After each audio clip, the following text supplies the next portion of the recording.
Welcome to It's a Woman's World, a show which discusses any and all topics under the sun from a woman's point of view. Our program believes that women should be treated with respect at all times and in all places.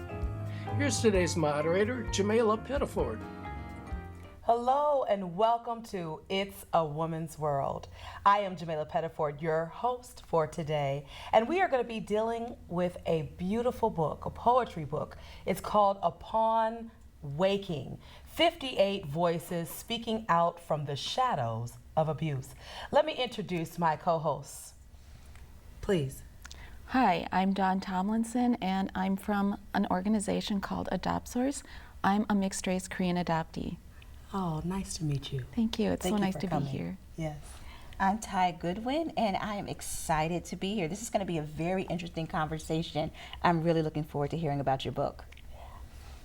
Hi, I'm Annette Gagliardi, and I'm one of the editors for Upo Waking, and I'm also a contributor, and I just so appreciate you having us on your show today.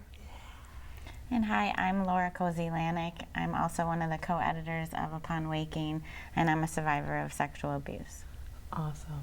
Well, we want to thank you all for being with us today, and I'm excited to just dig into Upo Waking. How did you guys come up with this name, Upo Waking? It's actually the title of one of the poems in the book, and we had a kind of a lottery. We had 4 or 5 different choices, and we tossed them around for a week or two, and at that point, we had a different publisher than who published, and this is the one they chose. And we added the 58 Voices Speaking Out from the Shadow of Abuse as a way of really mixing all of the ideas that we had together. So, and how did these 58 voices get picked? I mean, was there like a submission of the poetry? And, okay. We can I start from the beginning? Please. Laura and I were at a conference, the League of Minnesota Poets conference in the fall of 2017, and Laura's poem was the one called Mary? A Child's Prayer. A Child's Prayer, and it's based on the Hail Mary, and she won. And so after the session was over, I went over to her and I said, I write poetry about abuse as well, and we shared our stories. And I said, wouldn't you like to have this information out to the general public? I have a poetry book that I'm trying to get published. I wonder if we could gather more poets. And so we decided to work on it, and that's how this came about. And I have a poem at the very beginning of the book that I'll read to you that was sort of the inception.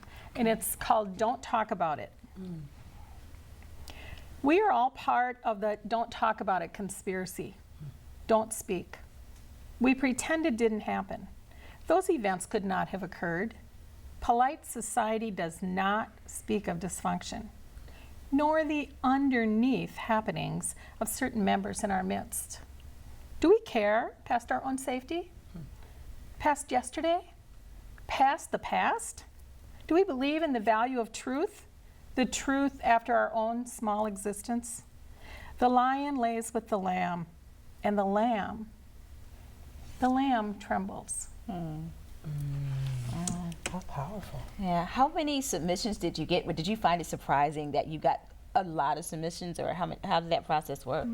Sure. Well, we got about 200 submissions, possibly a little bit more. We had to comb through them all. We got them from 2 different locations. One, we created a contest, a Me Too contest through the League of Minnesota Poets. They have an annual contest, and so we use the tagline Me Too, and people submitted, and we read through all those entries and determined which ones we really liked and wanted to put in the book. And then we also went through a website called submittable.com, where the general public from anywhere in the world can submit. So we do have poets that were chosen that live in Canada and New Hampshire, Texas, so a variety of places. They're not just all Minnesota poets, although a majority are. So those are the 2 sources that we got them from. Well, you mentioned the Me Too movement. Do you think that really drove your book being published? Yeah, we both felt that the time was right for a book like this. Since we both were abused as children, we both have poetry about abuse, and nobody really wants to publish that poetry because, you know, it touches a nerve, or who wants to read that? That's, you know, that's triggering, or so we both found it difficult to publish poems, and we thought with the Me Too movement coming up, you know, going on in the news, and the Time's Up movement, and then, you know, the Brett Kavanaugh hearings, all of that, we're like, the time is right for us to put this book out here and to ask for men and women to tell their stories. I think it's interesting, you know, that you connect this to the Me Too movement, because I think underneath the current Me Too movement, which has been about, you know, harassment, abuse of children, abuse of women, of girls, has been kind of a Me Too thing as well. You know, the minute you start telling your story or reading your poem, you find that a whole bunch of other hands go up in the room. And so that really That's is really the true. larger, more subtle Me Too movement. Absolutely. And our project, which is called Let's Talk About It, this is the kind of the culmination of what we want to do, but it also is the beginning of what we want to do, because we are taking our book around and starting conversations like this one about the impact of abuse. And one of the things that we know is that the effects of abuse are lifelong. That you don't just get over it. If you stop talking about it, it doesn't just disappear. And so our mission is to spread the word and invite other survivors of abuse to speak up and speak their truth. But we also know that some women, some victims, and not all the victims are women. There are male victims as well. But some people aren't ready to face this. Some people aren't ready to read this book, or aren't ready to tell their tale, and we honor that. We understand that it takes a while. And these types of mediums of being able to write and being able to journal, being able to express, is really a unique way of moving past the power of pain. You know, because oftentimes you can't tell anyone, or you don't feel safe sharing, but to a pen and paper, you will feel comfortable releasing those feelings. Talk a little bit about that. Do you work with any young women or any young folks that, or people about, you know, using different mediums like writing and poetry to move past this powerful pain that oftentimes we don't speak on as women because we don't feel safe? Do you guys do any writing classes or anything? Yeah, I'm a social studies teacher at South High School in Minneapolis, but I co-teach a class called Heart with an English teacher, and we do have a spoken word unit, and I have shared some of my painful poetry, and they then feel like, okay, like I can use this medium to let go of some of that. And they don't have, you know, they're not required to share in class. But what I find is that when they hear the poems from me, coming from my heart, they are like, oh wow, I didn't realize I could use writing as a way to let go of some of that pain. So it's been pretty powerful. And we did present this to the Witness Project in North Minneapolis, and they're a group of adults who do writing. We're open to doing that with other groups as well. I also teach poetry to 5th graders, and even though I'm not presenting this book to them, I have invited them to express themselves, and we do a lot of what is your personal truth and how do you speak it. I'm curious, did you find any writings that were hopeful? You know, this is a heavy topic, and so you would expect that there's a lot of, you know, grief and sadness and sorrow, but I'm curious, did anyone express hope about their future or about their healing? You know, that's one of the things that I really wanted to have in this book. I wanted it to end on a hopeful note, because I feel like already the perception of, oh, let's have a book about abuse, that's a downer. So I didn't want it to be a downer. Although there are a number of poems in here that will make you weep. And we had a hard time going through all those selections, let me tell you. It was very painful at times. But yes, there are poems about hope. It's the book is divided into 4 sections. We originally thought it was going to be all about sexual abuse, but we got so many poetry, so much poetry about physical abuse that we know that that's part and parcel. And so our second chapter is devoted to a physical abuse. Our third chapter is devoted to the healing. And the fourth is more of a general looking at society and the changes in society, and from some of those folks who kind of are looking from the outside in and seeing that our young girls especially are so vulnerable. Yes, absolutely. Speaking of from the outside in, do you find that some people tend to say it's past, let's move beyond it, we don't have to talk about that? Absolutely. Yeah. Right, and even the poem Don't Talk About It is alive and well today. Yeah, absolutely. It's clearly some people don't want to talk about it because it's a hard topic to address, you know? But I mean, I feel personally like this is who I am. This is what I'm about, and so it's important to meet me where I'm at if I can meet you where you're at. So if you don't want to talk about it, we're not going to talk about it. But if you're willing, I'm willing. That's good. Yeah. That's a good way That's of really approaching great. it. What I also like about Upon Waking is it really shows that you can wake up past this issue. That's this big thing that stands in your way. It almost puts you in a dream state, or it puts you to sleep to your self-confidence and to who you are as a woman. Many times in these abusive relationships, it makes it difficult to connect to people sometimes, you know. And so I like the name Upon Waking, because to me it's almost like being born again, or waking up to a newness that you can live past this thing that happened to you, and that it doesn't have to be something that you carry with you everywhere you go, even though it is with you everywhere you go. That's exactly right. Upon waking is I'm forming a new consciousness.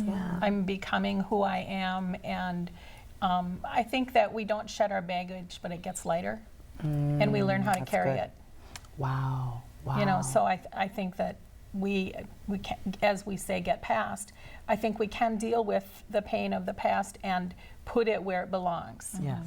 Yes. And it is, you know, every wound leaves a scar, and you're always going to have the scar, but it doesn't have to be painful. True. That's true. Yeah. But what I've also realized is that our pain is a part of our story, and a part of our testimony as well, because oftentimes there's so much character that is built in a person, even though it's this odd thing.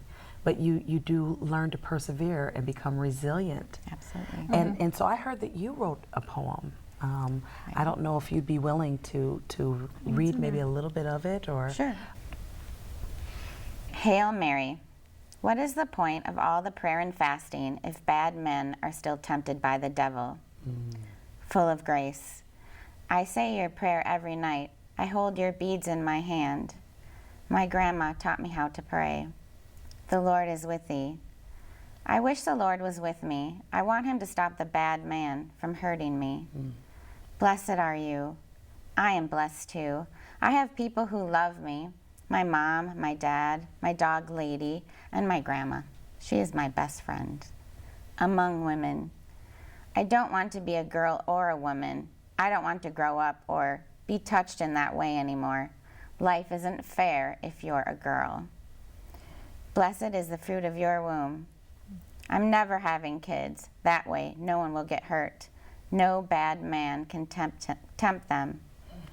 Jesus, oh Jesus, Holy Mary, help me.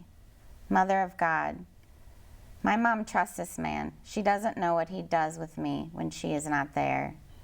Pray for us sinners. Pray for me, Mary, because I have sinned. I let that bad man touch me, and I am ashamed.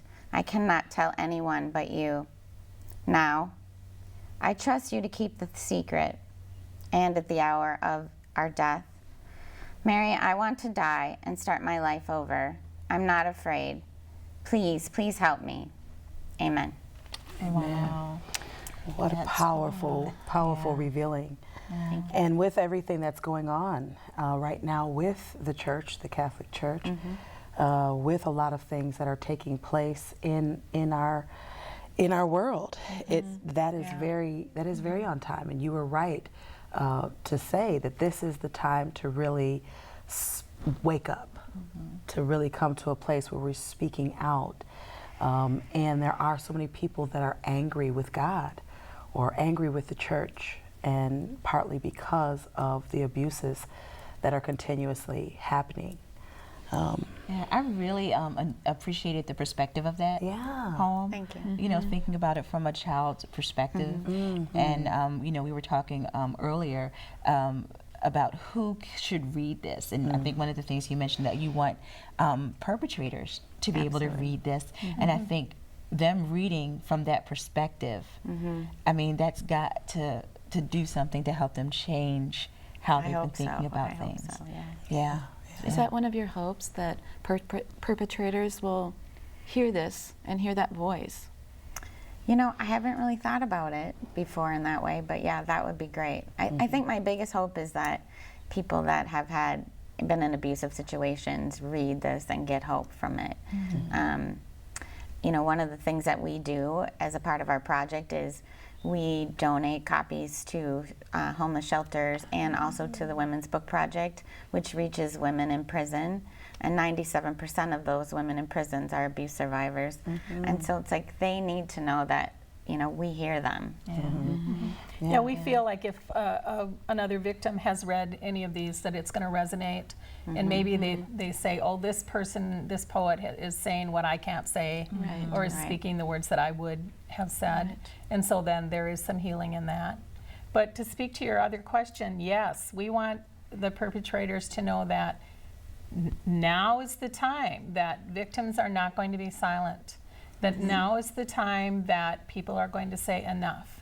And so when we do a reading, what we do, we like to challenge our audience to, now that you know about this book, now that you've read some of the poems, that you go out and you change how you behave. That as witnesses and as innocent bystanders, we are not innocent. We need to speak up. Whenever we see anything, we need to say, hey, that's wrong, or do something to stop it. Absolutely. Can we talk about that for a minute? Because, you know, even the first poem that you read, you know, let's talk about it. How do you really talk about it? You know, what are some of the questions, and how do you even start some of those conversations that get people to talk about it, not in a way that's judgmental, but a way that will educate and inform?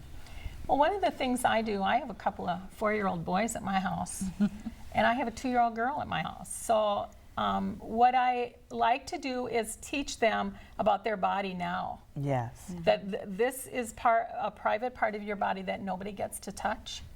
If you know, and if they are doing anything that's going to be harmful to each other, that I say, this is, you know, your body is a precious thing, and you need to keep your body safe. And so I'm teaching my young children about their body, and about how sacred their body is, and about how they need to conduct themselves. So I am talking about sexuality in a non-threatening, general tone, but also in a private way, that says you have a private part in your body, and you don't need to let anybody touch it. Yeah, I actually have a teenage daughter who's 18, and I have a son who's 21, and we kind of just had a couple conversations about this recently too, just about that no is a complete sentence, and then if anybody's trying to talk you out of that no, like what's their motivation, and so to really consider and think about that. The other thing, and I also tell my students that, you know, the other thing that comes up is that frequently the boys and the girls do not know what sexual assault is, do not realize, you know, she may be like, oh, I don't know what happened to me, until she has a definition. He may be like, we just had sex, there was no assault, you know, so not everybody, the boundary lines are blurred. And I think that's a major issue for high school students and young adults and today in sexual situations. And how do we then teach both both groups of people, all genders. You know, what are some of the boundaries? How to create your own boundaries in personal space. Yeah, I have a 17-year-old. And I'm a survivor too, and I remember really being more aware of things because that had been my background. And there was a family member that would say to her, you know, she would, you know, ask for, you know, I want a donut. And he would say, oh, well, you got to give me a hug, or you got to give me a kiss. You know, if you want to go outside, you want a donut. And I said, no, we don't do that. We don't trade affection for anything. Right. You know, and that was one of the conversations that I've had happen, not just with her, but in the family. You know, everybody needs to hear this, talk about it, that's a rule. We don't trade affection for things or for anything. You know. And also culturally too, one of the things I was taught as a child is that you don't sit on people's laps. You know, you don't sit on family members' laps. You don't sit on people you don't know. Just as a way to protect yourself. And we were often taught that it is okay to set certain boundaries. And what I like about you having this conversation about the body and about no is a complete sentence, oftentimes in these little segue conversations, stuff comes up for people and they'll tell you, well, someone already touched my body. You know, and then you can ask those questions. Oh, someone did? Who was that? And what happened? Because oftentimes it takes just that little bit to get someone, to trigger someone to think, what is it that has happened to them? And like you said, they can formulate the language. But I was taught also as a child certain rules of engagement, certain things that I could do and was not allowed to do just in family spaces and in church spaces. And I'll never forget, I was about maybe 6 or 7 years old, and there was a man at my church that always wanted me to sit on his lap. And I just remember my dad, you know, making it very explicitly clear to me that it was inappropriate for any adult to ask me to sit on their lap. I'm too big to sit on anyone's lap. And I remember wondering, you know, why he was so cautious, why he was so, you know, aggressive with making that explicitly clear. It was one of those dad looks, like, do you understand?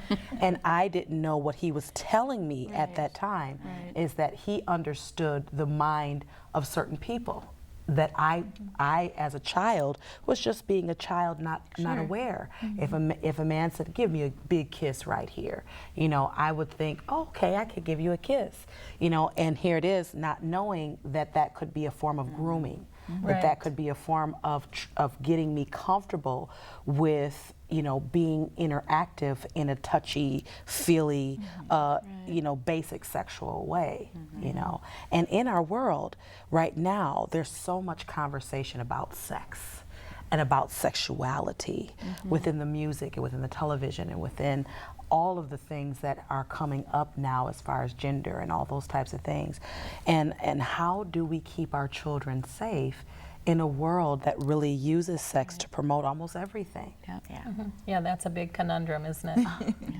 I mean, it really is, and it's really a challenging conversation, and it has to be had. And one of the answers, I don't have all the answers, but one of the answers that I found for that question, because being a victim and survivor, I didn't want my daughters to be abused. And I looked at resiliency.